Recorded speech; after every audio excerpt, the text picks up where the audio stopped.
జూబ్లీహిల్స్ ఉప ఎన్నికకు సంబంధించి బీఆర్ఎస్ స్టార్ క్యాంపెయినర్ల జాబితాలో కేసీఆర్ పేరుంది. ఈ నేపథ్యంలోనే ఆయన ప్రచారానికి రాబోతున్నాడని వార్తలు వస్తున్నాయి.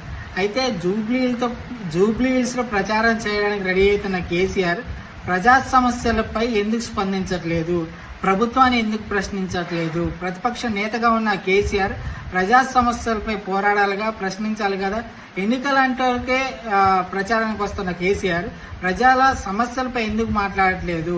బీసీలకు రిజర్వేషన్లకు సంబంధించి బీసీలు బంద్ పెట్టారు, అనేక పోరాటాలు చేస్తారు, కనీసం దానిపైన పెదవేపలేదు. ఇదే కాకుండా రైతులకు మొన్నటిదాకా యూరియా సంస్థ తీవ్ర ఇబ్బందులు పడ్డారు, కనీసం యూరియా సమస్య పైన స్పందించలేదు. ఇదే కాకుండా ఫీజు రియంబర్స్మెంట్ కోసం ప్రైవేట్ కాలేజీ యాజమాన్యాలు బంధుకు పిలుపునిస్తున్నాయి, ఆందోళన చేస్తున్నాయి, కనీసం వాటికి స్పందించలేదు. ఇంకా అనేక సమస్యలు, అనేక హామీలపై ప్రజలు ప్రశ్నిస్తున్నా ప్రతిపక్ష నేతగా ఉన్న కేసీఆర్ మాత్రం స్పందించకుండా ఇవాళ ఎన్నికల ప్రచారానికి రెడీ కావడాన్ని ఏమనుకోవాలో మనమే అర్థం చేసుకోవాలి.